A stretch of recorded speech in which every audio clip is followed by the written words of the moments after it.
بسم اللہ الرحمن الرحیم۔ آج تک کے معزز ناظرین السلام علیکم۔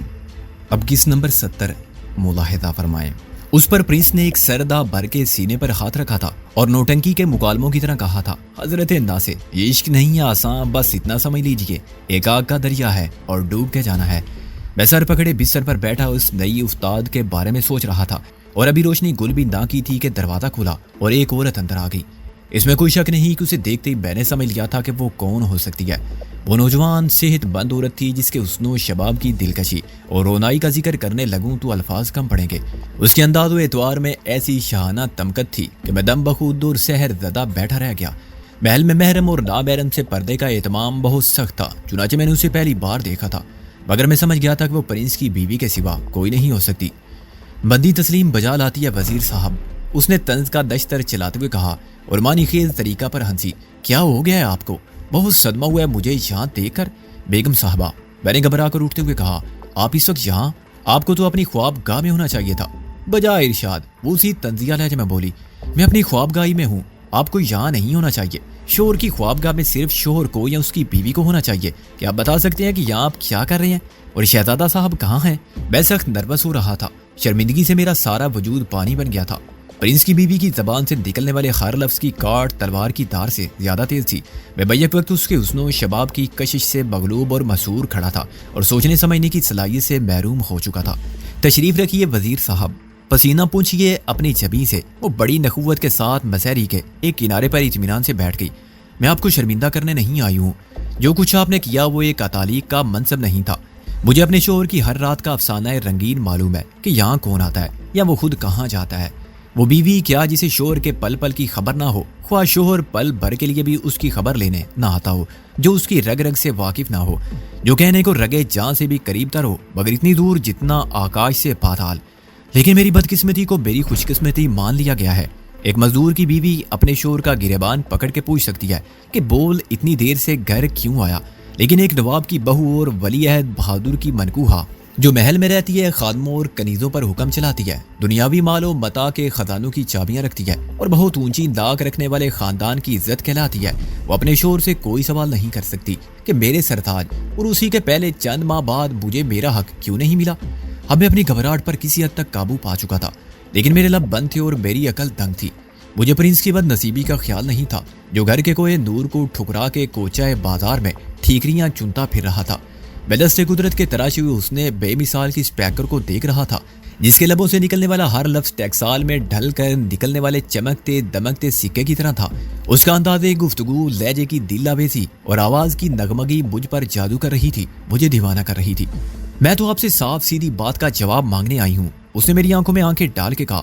میں آپ کو منصف بناتی ہوں کہ مذہب اور قانون کی روح سے کسی کو اس کے جرم کی سزا دینا جائز ہے یا نہیں؟ کیا خون کا بدلہ خون نہیں ہونا چاہیے؟ میں نے آہستہ سے ساری لایا، یہ تو دنیا میں ہوتا ہی ہے اور ہونا بھی چاہیے۔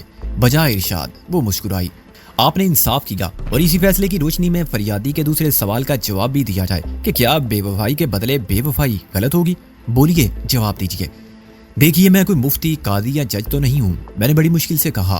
ہاں، لیکن آپ نے ایک عام آدمی کی طرح اپنی عقل سے کام لے کر فیصلہ کر دیا ہے۔ وہ پھر مسکرائی۔ میں کب کہتی ہوں کہ یہ عدالتی فیصلہ ہے یا کوئی فتویٰ ہے؟ اب تم اس فیصلے سے انحراف نہیں کر سکتے، تم اس پوزیشن میں ہی نہیں ہو کہ انحراف کر سکو۔ وہ آپ سے اچانک تم پر آ گئی تھی اور اس کے لہجے میں بے تکلف شوفی کا انداز نمایاں ہونے لگا تھا۔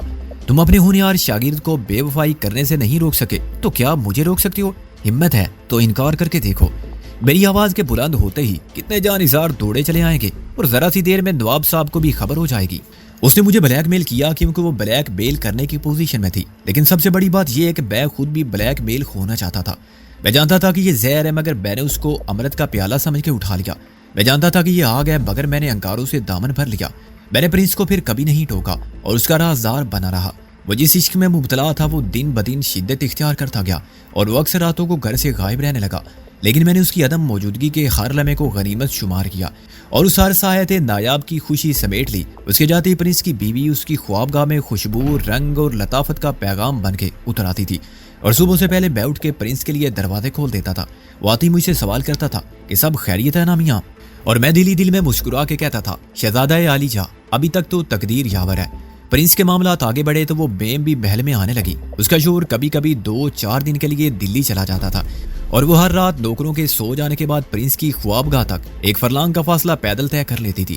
کہتے ہیں جس کو عشق کے خلل ہے دماغ کا، اس نے کبھی نہیں سوچا کہ اس راہ میں کتنی بدنامی ہے اور کتنے خطرات ہیں، اور کسی نے اس کو دیکھ لیا تو کیا ہوگا۔ پرنس اس کو چشم برا ملتا تھا اور صبح سے پہلے پھر خوابگاہوں کے دروازے کھلتے تھے تو حویلی کے راز کسی پر افشا نہیں کرتے تھے۔ پرنس کو مجھ پر پورا اعتماد تھا اور اس کے وہم و گمان میں بھی نہ تھا کہ جو اپنا رازداں تھا وہ اپنا رقیب بن گیا ہے۔ جب وہ فرنگن پرنس کی خوابگاہ میں رہتی تھی تو میرے لیے یہ فراغت بڑھ جاتی تھی۔ مجھے پرنس کے اچانک لوٹ آنے کا خوف نہیں رہتا تھا اور میں زیادہ سکون کے ساتھ اپنی خوابگاہ میں رہتا تھا، اور میرے لیے اس خوابگاہ کے دروازے بھی کھل جاتے تھے جس کی دہلیز کو پرنس کے قدموں نے کئی ماہ سے عبور نہیں کیا تھا۔ یہ انکشاف مجھ پر بہت دیر میں ہوا کہ پرنس جس شادی شدہ فرنگن کے عشق میں دیوانہ ہو رہا ہے وہ ریزیڈنٹ کی بیوی ہے۔ یہ بات معلوم ہوئی تو میرے پاؤں تلے سے زمین نکل گئی۔ میں جانتا تھا کہ ریزیڈنٹ کتنا کمینہ اور کینہ پرور شخص ہے۔ ایک بار پہلے اس کی انا کو ٹھیس پہنچی تھی تو اس نے انتقام لینے کے لیے بیٹے کے ہاتھوں باپ کو قتل کرانے کی سازش کی۔ اس نے پرنس راؤ رسم اس لیے بڑھائی تھی کہ اسے نواب صاحب کے خلاف اکسائے، جھوٹی اور بے بنیاد باتیں سنا کے بدزن کرنے کی کوشش کرے، اپنے بے ضمیر حاشیے برداروں کی مدد سے افواہوں کا زہر پھیلائے اور پرنس کو حاکم بننے کے جنون میں مبتلا کر دے، لیکن اس کی سازش ناکام رہی۔ اپنے والد کے بارے میں پرنس کے خیالات کو بدلنا ناممکن تھا۔ ریزیڈنٹ اسے الٹی پٹی پڑھاتا تھا اور وہ ہنس کے مجھے بتاتا تھا کہ سالہ لحم خنزیر کھانے والا سمجھتا ہے کہ میں کاٹ کا الو ہوں، ہمیں ہمارے والد سے بھڑانے کی باتیں کرتا ہے۔ ان انگریزوں نے ایسی شیطانی سازشوں سے پوری ہندوستان پر قبضہ کر لیا۔ سلطان آباد میں یہ چکر نہیں چلے گا، ہم تخت و تاج کو لات مار سکتے ہیں تو دوسری لات برطانیہ کے شاہی خاندان سے رشتہ ملانے والے کو بھی مار سکتے ہیں، اور یوں آپ نے اپنے دام میں سیاد آ گیا۔ ریزیڈنٹ نے پرنس کو چکر میں ڈالنا چاہا اور خود چکر میں پڑ گیا۔ میں حیران تھا کہ وہ کیسا شوہر ہے جس کو ابھی تک بیوی کے رویے کی تبدیلی سے صورت حالات کا کوئی اندازہ نہیں ہوا۔ آزادانہ میل جول ان کی سوسائٹی میں برا نہیں سمجھا جاتا، لیکن پرنس جیسے شخص کا اپنی بیوی سے یہ بیل جول اسے حد سے زیادہ نہیں لگتا۔ کیا وہ اتنا بے وقوف ہے کہ جائز اور ناجائز تعلق کے فرق کو محسوس نہیں کر سکتا؟ ریزیڈنسی کے نمک خوار کچھ نہیں دیکھتے اور اسے کچھ نہیں بتاتے۔ اس کے حلقے احباب میں سے کسی نے بھی اس کی توجہ پرنس کے اور اس کی بیوی کے بڑھتے ہوئے تعلق کی طرف نہیں دلائی۔ کیا اس نے کبھی آئینے میں خود کو دیکھ کر موازنہ نہیں کیا کہ پرنس اس کے مقابلے میں کتنا وجیح و شکیل اور پرکشش مرد ہے، اور اس کو بیوی کے رویے کا فرق بھی محسوس نہیں ہوتا؟ میں کچھ دنوں سے یہ محسوس کر رہا تھا کہ ایک نامعلوم خطرے کا سایہ افق کے آخری کنارے سے اٹھنے والے ساون کے بادل کی طرح پھیلتا جا رہا ہے۔ یہ خطرہ ہر طرف تھا اور ہر لحظہ قریب آ رہا تھا، اور اس کا اظہار تنگ سے تنگ تر ہونے لگا تھا۔ کئی بار میں نے اس کو اپنے مجرم ذہن کا احساس سمجھ کر جھٹک دینے کی کوشش کی، مگر کوئی غیبی قوت یا میری چھٹی مجھے مسلسل خبردار کرتی رہی۔ اچانک ایک دن مجھے نواب صاحب نے طلب فرمایا۔ ادھر ادھر کی بہت سی باتوں کے بعد انہوں نے کہا، میاں وزیر خان، ہمیں تمہاری ذہانت اور صلاحیت پر، تمہارے خلوص اور تمہاری وفاداری پر بہت اعتماد ہے۔ حضور کی ذرہ نوازی ہے۔ میں نے اندر ہی اندر شرم سے پانی پانی ہو کے کہا، تمہارے خیالات نظریات بھی ہمیں پسند ہیں۔ انہوں نے ہاتھ پیچھے باندھ کے ٹہلتے ہوئے بات جاری رکھی، ہم بہت دنوں سے سوچ رہے تھے کہ ایک خاص کام تمہارے سپرد کریں۔ ہمیں یقین ہے کہ اس معاملے میں تم رازداری کو شرط اول تصور کرو گے، کیونکہ یہ ہماری عزت کا بھی سوال ہے۔ ہمیں امید ہے کہ تم یہ کام خوش اسلوبی سے کر لو گے۔ اگر تم چاہو تو گیان چند بھی تمہاری مدد کر سکتا ہے، کیونکہ وہ قابل اعتماد ہے۔ آپ حکم کیجئے، میں نے کہا، میں آپ کی توقعات پر پورا اترنے کی کوشش کروں گا۔ معاملہ ریزیڈنٹ کا ہے، نواب صاحب نے کچھ سوچتے ہوئے کہا۔ ہم نے گیان چند سے بھی ذکر کیا تھا، لیکن دوبارہ غور کرنے پر تم ہمیں اس کام کے لیے زیادہ موزوں شخص نظر آئے آج رات۔ نواب صاحب کی بات پوری بھی نہ ہوئی تھی کہ گیان چند اندر آ گیا اور اس نے اطلاع دی کہ ریزیڈنٹ صاحب بغرض ملاقات تشریف لائے ہیں۔ نواب صاحب نے مجھ سے کہا کہ پھر بات کریں گے، اور خود مہمان کی پذیرائی کے لیے باہر چلے گئے۔ میں تمام دن سوچتا رہا کہ نواب صاحب کے کام کی نوعیت کیا ہو سکتی ہے، اور وہ کون سا معاملہ ہے جس کا تعلق ریزیڈنٹ سے ہو۔ نواب صاحب کا مزاج برہم ہوتا تو میں سمجھ لیتا کہ بالآخر ان کے کانوں تک بات پہنچ چکی ہے، لیکن وہ بالکل پرسکون تھے۔ میں اس روز اپنے کمرے سے بھی نہیں نکلا کہ کہیں نواب صاحب دوبارہ بات کرنے کے لیے طلب نہ فرما لیں۔ رات کے کھانے کے بعد میں پرنس سے یہی بات کر رہا تھا کہ گیان چند آیا اور اس نے کہا کہ ریزیڈنٹ صاحب نے گاڑی بھیجی ہے اور تمہیں بلایا ہے۔ تمہیں بلایا ہے؟ وزیر خان کو؟ پرنس نے حیرانی سے کہا، کون لینے آیا ہے؟ بیر شرافت علی، ان کا شوفر گیان چند نے کہا۔ مگر ریزیڈنٹ صاحب کو وزیر خان سے کیا کام ہو سکتا ہے؟ پرنس نے کچھ پریشان ہو کر کہا، یہ تو میں نہیں جانتا حضور، لیکن نواب صاحب کا کوئی کام ہو سکتا ہے۔ گیان چند نے معنی خیز لہجے میں کہا۔ کیوں وزیر خان؟ اس نے میری طرف دیکھا اور میں نے تائید میں سر ہلایا۔ اچھا، ہم ابھی یہی بات کر رہے تھے، پرنس نے مسکرا کر کہا۔ ٹھیک ہے وزیر خان، نہ ابا حضور کا کام ٹالا جا سکتا ہے اور نہ ریزیڈنٹ بہادر کا حکم۔ تم جاؤ، مگر واپسی میں مجھے ضرور بتانا کہ کیا گپ شپ رہی ہے۔ میں باہر آیا تو ریزیڈنسی کی سیاہ گاڑی کھڑی ہوئی تھی اور میر شرافت علی ڈرائیور کی جگہ بیٹھا ہوا تھا۔ گیان چند نے پیچھے کا دروازہ کھولا اور خود بھی میرے ساتھ بیٹھ گیا۔ اس وقت تک میرے وہم و گمان میں بھی یہ بات نہ تھی کہ گاڑی کی ڈکی میں ہمارے ساتھ ایک لاش بھی سفر کر رہی ہے۔ جب گاڑی روانہ ہوئی تو میں نے گیان چند سے پوچھا کہ ریزیڈنٹ صاحب کو مجھ سے کیا کام پڑ گیا ہے۔ میں پرنس کا سیکرٹری ہوں اور میرا ریاست کے انتظامی معاملات سے کسی قسم کا کوئی تعلق نہیں ہے۔ اس نے میری وضاحت کا کوئی جواب نہیں دیا اور یوں باہر دیکھتا رہا جیسے میری بات اس نے سنی بھی نہیں ہے۔ دوسری بار میں نے شانہ ہلا کے اسے متوجہ کیا اور اپنا سوال دہرایا تو اس نے بڑی رکھائی سے میرا ہاتھ جھٹک دیا اور کہا کہ مجھے کچھ نہیں معلوم۔ میں نے محسوس کیا کہ وہ جھوٹ بول رہا ہے اور جانتے ہوئے اسے مجھ سے کچھ چھپانے کی کوشش میں مصروف ہے۔ کشیدگی کے اسباب ہمارے درمیان پہلے سے موجود تھے، چنانچہ میں نے اسے نظر انداز کرتے ہوئے میر شرافت علی کو مخاطب کیا۔ شرافت علی، کیا تمہیں بھی کچھ معلوم نہیں؟ بھائی وزیر خان، شرافت علی نے نگاہ سامنے رکھی، ایک شوفر کو کیا معلوم ہو سکتا ہے؟ شوفر کو راستے تو معلوم ہوتے ہیں، میں نے ادھر ادھر دیکھ کر کہا، اور جس راستے پر تم جا رہے ہو وہ ریزیڈنسی کا راستہ نہیں ہے۔ آخر تم مجھے کہاں لے جانا چاہتے ہو؟ گھبراتے کیوں ہو؟ گیان چند تن سے بولا، ہم تمہیں قتل کرنے نہیں جا رہے ہیں۔ یہ کیا فضول بکواس ہے؟ میں نے مشتعل ہو کے کہا، کیا مجھ سے جھوٹ بولا گیا تھا کہ مجھے ریزیڈنٹ نے طلب کیا ہے؟ اس وقت تک گاڑی کی رفتار میں غیر معمولی اضافہ ہو چکا تھا اور ہم آبادی کی حدود سے نکل چکے تھے۔ آگے گھنا جنگل تھا اور پھر ایک برساتی ندی تھی جس پر دو پل تھے، ایک لکڑی کا پرانا پل جسے صرف پیدل چلنے والے استعمال کرتے تھے اور دوسرا نیا بنا ہوا سیمنٹ کا پل جو گاڑیوں کی آمد و رفت کے لیے مخصوص تھا۔ ندی کے پار پھر جنگل شروع ہو جاتا تھا اور 5-6 میل تک سڑک اسی جنگل میں سے سیدھی گزرتی تھی، مگر دائیں بائیں درخت اور جھاڑیاں صاف کر کے ایسے کچے راستے بنا دیے گئے تھے جن پر سے جیپ گزر سکتی تھی، اور یہ پرپیچ راستے جنگل کے خارگوشے تک پھیلے ہوئے تھے۔ جنگل دراصل ریاست کی شکار گاہ تھا اور یہ راستے شکاری رئیسوں اور صاحب بہادروں کے لیے بطور خاص بنوائے گئے تھے۔ عام آدمی کا ان خطرناک راستوں پر گزر نہیں ہوتا تھا۔ گاڑی جب پل کو عبور کر گئی تو میں نے چلا کر کہا، کیا ریزیڈنٹ صاحب اس جنگل میں ملیں گے؟ میں تو کوئی شکاری نہیں ہوں۔ ان کے ہم مرتبہ شکاری تو پرنس خورشید ہو سکتے ہیں، ان کا سیکرٹری نہیں ہو سکتا۔ اگر تم لوگ کسی غلط ارادے سے مجھ کو اپنے ساتھ لائے ہو تو یہ بات ذہن میں رکھو کہ ہر بات پرنس کے سامنے ہوئی تھی اور انہیں اچھی طرح معلوم ہے کہ مجھے کون لوگ لے گئے ہیں۔ اگر ریزیڈنٹ صاحب نے اپنی زبان سے کہہ دیا کہ گاڑی میں تم کو صرف ریزیڈنسی لے جایا گیا تھا، گیان چند نے معنی خیز انداز میں مسکراتے ہوئے کہا، اور یہ بھی کہ وہ تمہارے ساتھ شطرنج کھیلتے رہے تھے، تو تم کیا کرو گے؟ کوئی مانے گا کہ تمہاری بات ہم تمہیں جنگل میں لے گئے تھے؟ مجھے معلوم ہے کہ تمہاری طرح ریزیڈنٹ بھی عیار آدمی ہے، میں نے اکارے سے کہا، لیکن مجھ میں اس کو منہ پر جھوٹا کہنے کی ہمت ہے۔ وہ کیا کر لے گا؟ کیا مجھے توپ دم کر دے گا؟ پرنس کو معلوم ہے کہ میں کیسا آدمی ہوں، اعتبار وہ مجھ پر ہی کریں گے۔ گاڑی اچانک سیدھے ہاتھ کے ایک کچے راستے پر اتر گئی۔ رات کے اندھیرے میں دونوں طرف کے گھنے درخت اور جھاڑیاں ایک سیاہ دیوار کی طرح نظر آتے تھے، لیکن درمیان کا راستہ ہیڈ لائٹس کی تیز روشنی سے منور تھا۔ میں نے چیخ کر شرافت علی کو گاڑی روکنے کے لیے کہا، لیکن اس نے رفتار میں اضافہ کر دیا۔ جھاڑیوں اور درختوں کی شاخیں جو راستے پر آگے تک نکل آئی تھی گاڑی کی بیرونی سطح سے رگڑ کھا رہی تھی، کیونکہ یہ گاڑی جیپ کے مقابلے میں زیادہ چوڑی تھی۔ میں نے جان کی پرواہ نہ کرتے ہوئے باہر کودنے کا فیصلہ کیا اور دروازہ کھولنے کے لیے ہاتھ بڑھایا۔ تب مجھ پر انکشاف ہوا کہ وقتی ضرورت کی خاطر اندر سے دروازہ کھولنے والا ہینڈل نکال دیا گیا ہے۔ میرے غصے کی انتہا نہ رہی۔ ایک گالی دے کر میں نے پیچھے سے شرافت علی کی گردن میں ہاتھ ڈال دیا۔ گاڑی تھوڑا سا لہرائی اور شرافت علی کے بریک لگانے کے باوجود ایک جھاڑی میں گھس کے رک گئی۔ یہ کیا دیوانگی ہے بھائی وزیر خان؟ شرافت علی نے ہانپتے ہوئے کہا، دیوانگی کے بچے، میں تجھے اس وقت تک نہیں چھوڑوں گا جب تک تو مجھے یہاں لانے کا مقصد نہیں بتائے گا۔ میں نے اس کی گردن پر اپنی گریف سخت کر دی، میں تجھے جان سے مار ڈالوں گا۔ آخر تم لوگوں نے مجھے کیا سمجھ رکھا ہے؟ میں تمہیں سمجھا دیتا ہوں کہ ہم یہاں کیوں آئے ہیں۔ گیان چند نے کہا، شرافت علی کو چھوڑ دو اور باہر آ جاؤ۔ میں نے دیکھا کہ وہ ریوالور لیے باہر کھڑا تھا اور اس نے باہر سے میری طرف والا دروازہ بھی کھول دیا تھا، چنانچہ میں براہ راست اس کے ریوالور کی زد میں تھا۔ میں نے شرافت علی کو چھوڑا اور نیچے اتر آیا۔ گیان چند اس خیال سے چند قدم پیچھے ہٹ گیا کہ کہیں میں اس پر جس نہ لگا دوں۔ ابھی تم نے کہا تھا کہ تم مجھے یہاں قتل کرنے کے لیے نہیں لائے ہو، میں نے تلخی سے کہا۔ مجھے معلوم ہے گیان چند کہ میرا وجود تمہاری آنکھوں میں کانٹے کی طرح کھٹکتا ہے، لیکن مجھے یہ اندازہ نہیں تھا کہ تم اتنے کم ظرف اور کمینے دشمن ہو۔ تم اب بھی غلط سمجھ رہے ہو، گیان چند بولا۔ میں بے وقوف نہیں ہوں کہ تمہیں قتل کر کے پھانسی چڑھ جاؤں۔ ہم یہاں ایک مشن پر آئے ہیں۔ میں اکیلا شرافت علی کی کوئی مدد نہیں کر سکتا تھا، اس لیے میں نے تمہیں بھی ساتھ لے لیا ہے۔ میرے اور شرافت علی کے مقابلے میں تم زیادہ صحت مند ہو اور یہ کام جسمانی مشقت کا ہے۔ ہمیں یہاں ایک لاش کو دفن کرنا ہے۔ میں ہکا بکا کھڑا ہوا ان دونوں کی صورت دیکھ رہا تھا۔ لاش کو؟ کس کی لاش کو؟ ارے بھائی، لاش تو لاش ہی ہوتی ہے، اس سے تمہیں کیا فرق پڑتا ہے کہ کس کی لاش ہے؟ شرافت علی نے کہا، ہمارا کام تو اس کو دفن کرنا ہے۔ فرق کیسے نہیں پڑتا؟ میں نے برہمی سے کہا، لاش میرے باپ کی ہو، میرے بھائی، دوست یا نواب صاحب کی ہو تو تو میں تم کو زندہ دفن کر دوں گا، اور میری جگہ تم ہوتے تو شرافت علی تم بھی یہی کہتے اور یہی کرتے۔ ایسی کوئی بات نہیں میاں وزیر خان، شرافت علی نے ہنس کر کہا، تم بلا وجہ اتنے سیریس ہو رہے ہو۔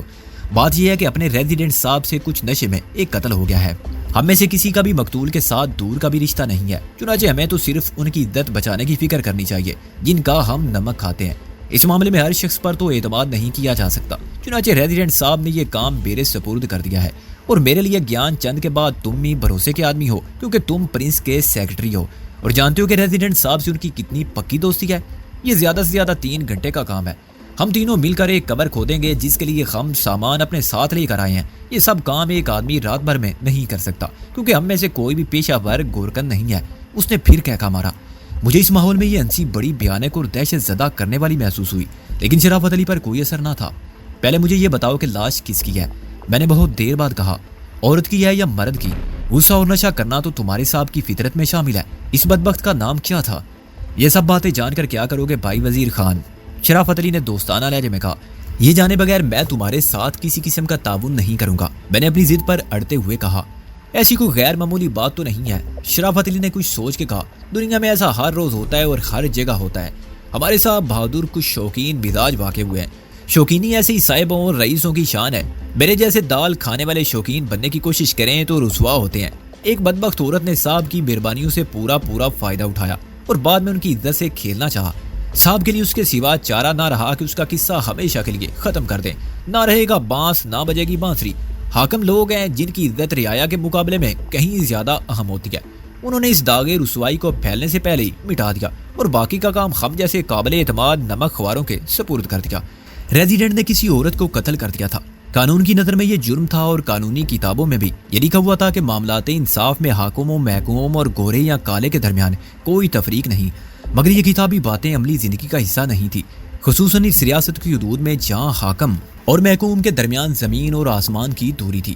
حاکموں کا فرمایا ہوا مستند اور قانون کا درجہ رکھتا تھا، محکوم کے لیے کوئی قانون نہیں تھا اور اس کی کوئی آواز نہیں تھی۔ میں جانتا تھا کہ رنگینی طبع اور کاروبار شوق میں پرنس اور ریزیڈنٹ ایک دوسرے کے رفیق رازدار ہیں، چنانچہ میرے لیے انکار کی کوئی گنجائش نہیں تھی۔ پرنس کو یہ بات یقیناً ناگوار گزرے گی کہ میں نے اس کے ہم مشرب و ہم پیالہ ریزیڈنٹ کی خواہش کا احترام کیوں نہیں کیا، اور جس عورت نے ریزیڈنٹ کی عزت سے کھیلنے کی کوشش کی تھی اس کے قتل پر خاموشی سے پردہ ڈالنے والوں کے ساتھ تعاون کیوں نہیں کیا۔ اس راز سے آشنائی کے بعد خود میری ذات کا تحفظ بھی اخفائے راز سے وابستہ تھا۔ بصورت دیگر افشائے راز کے امکانات کو ختم کرنے کے لیے میرا خاتمہ ناگزیر ہو جاتا۔ ہم تینوں نے اپنے کپڑے اتارے اور صرف انڈر ویئر پہنے قبر کھودنے میں مصروف ہو گئے۔ رات اندھیری تھی اور آسمان پر گہرے سیاہ بادل برسنے کو تیار کھڑے تھے۔ شرافت علی نے کام کا آغاز کیا، لیکن 10 منٹ بعد ہی اس کی ہمت جواب دے گئی۔ اس کا بدن پسینے میں تر تھا اور سانس دھونکنے کی طرح چلنے لگی۔ اس کے الگ ہوتے ہی گیان چند نے بیلچا سنبھالا اور 15 منٹ کام کر کے الگ ہو گیا۔ قبر ابھی آدھا فٹ گہری بھی نہیں ہوئی تھی۔ میں نے سر جھکا کے زمین کھودنی شروع کی ہی تھی کہ ایک کوندا سا لپکا، اور میں نے سر اٹھا کر دیکھا تو شرافت علی اور گیان چند ساتھ بیٹھے سگریٹ پی رہے تھے۔ شرافت علی نے کہا کہ بجلی چمک رہی ہے، جلدی کرو۔ نہ جانے کیوں مجھے ایسا لگا کہ وہ بجلی کی چمک نہیں تھی۔ اس کے بعد گرج کی آواز بھی سنائی نہیں تھی۔ میں پھر اپنے کام میں لگ گیا اور آدھے گھنٹے تک ادھر ادھر دیکھے بغیر مٹی کھودتا رہا۔ اسی دوران بجلی 2 مرتبہ چمکی۔ ہر بار مجھے پہلے کی طرح یوں لگا جیسے خیرہ کن روشنی آسمان سے نہیں اتری ہے، لیکن کچھ دیر بعد وقفے سے بجلی نے بادلوں میں رونمائی شروع کی اور گرج کی آواز بھی میرے کانوں تک پہنچی تو میرے ابتدائی شکوک خود بخود مٹ گئے۔ 2 گھنٹے کی مسلسل اور مشترکہ کوشش کے بعد ہم 6 فٹ لمبی اور 3 فٹ گہری قبر کھودنے سے فارغ ہوئے تو شرافت علی نے ڈیکی کھولی اور مجھ سے لاش اٹھانے کو کہا۔ گیان چند ابھی کھدائی سے فارغ ہو کے بیٹھا تھا اور آرام کر رہا تھا۔ شرافت علی دبلا پتلا کمزور آدمی تھا، چنانچہ میں نے عورت کی لاش کو ڈیکی میں سے کھینچ کر نکالا اور دونوں ہاتھوں میں اس طرح اٹھا لیا کہ میرا ایک ہاتھ عورت کی کمر پر شانوں سے ذرا نیچے رہا تو دوسرا گھٹنوں کے زخم کے نیچے۔ عورت کی ڈھلکی ہوئی گردن پیچھے جھولتی رہی اور اس کے بال تیز ہواؤں میں اڑتے رہے۔ نہ جانے کیوں مجھے اس کے مردہ جسم سے اٹھنے والی خوشبو جانی پہچانی لگی۔ میں اس بدبخت اور بد کردار عورت کا چہرہ دیکھنے سے عمدن گریز کر رہا تھا کہ کہیں اس کی صورت کا تصور مجھے بعد میں پریشان نہ کرے۔ اندھیرا اتنا گہرا تھا کہ ویسے بھی چہرے کے نقوش دکھائی نہ دیتے تھے۔ میں لاش کو قبر میں سیدھا لٹا رہا تھا کہ بجلی بالکل میرے سر پر چمکی۔